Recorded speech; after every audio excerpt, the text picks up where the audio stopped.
Shalom sahabat Riji, kembali lagi dengan saya Sofyan. Kali ini saya masih mau sedikit sharing tentang vibrasi ya, melanjutkan video yang sebelumnya. Video sebelumnya saya menjelaskan bahwa vibrasi itu kan bahasa alam semesta. Jadi alam semesta itu hanya bisa berkomunikasi, mengenal kita itu bukan lewat perkataan kita, tetapi lewat vibrasi kita. Apa yang emosi kita pancarkan, vibrasi emosi, vibrasi niat hati kita seperti apa. Kalau niat hati kita buruk, maka hasilnya pasti buruk. Jadi bisa dibilang ketuhanan, kecerdasan semesta yang tiada terbatas atau Tuhan dengan kecerdasan yang tiada terbatas itu tidak pernah bermain dadu dengan kita ya. Tuhan itu tidak pernah bermain dadu. Itulah quote dari Einstein yang pernah saya baca atau saya dengar ya. Tuhan tidak pernah bermain dadu. Tidak ada yang namanya itu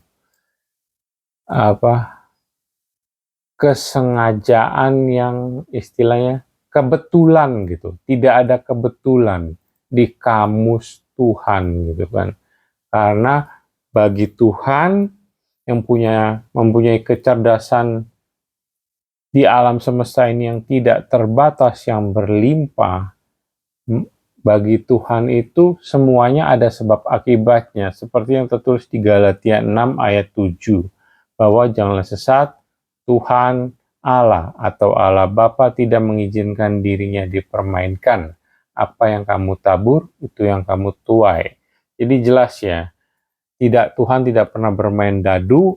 Kalau kamu tabur niat hatimu, vibrasimu itu buruk, maka akibatnya yang kamu tuai adalah realitanya kejadian buruk yang menimpa hidup kamu. Demikian kalau sebaliknya, kalau kita tabur niat hati kita, emosi kita, vibrasi hati kita itu yang baik, seperti bersyukur, berdonasi, membantu orang, bekerja keras, maka niat hati yang timbul atau realita yang terjadi itu pasti sesuai dengan yang kita tabur.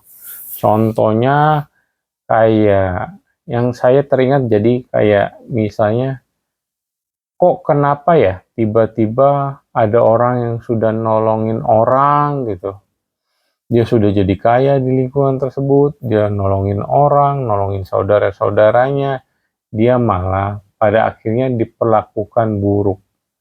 Apa yang terjadi ya?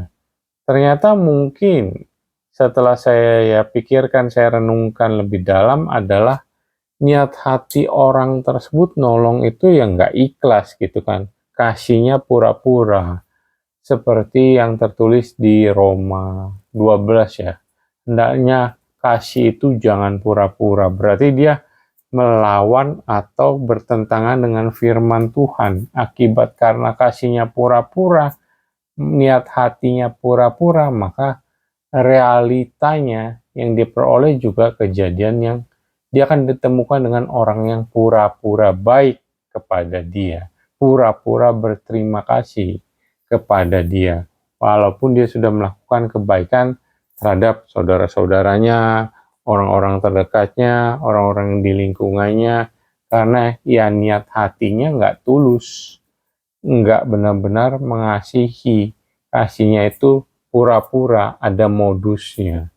Jadi itu semakin membuka pemikiran saya, wawasan saya, kenapa ada orang yang sudah baik ke saudara-saudaranya, teman-temannya, orang dekatnya gitu, tapi masih diperlakukan tidak adil atau bahkan mendapatkan pengkhianatan.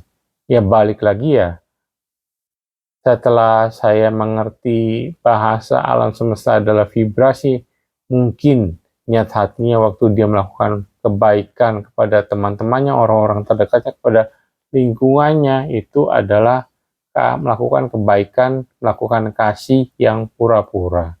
Akibatnya realitanya ya sesuai gitu. Jadi Tuhan tidak pernah bisa dipermainkan, janganlah sesat. Tuhan juga tidak pernah bermain dadu.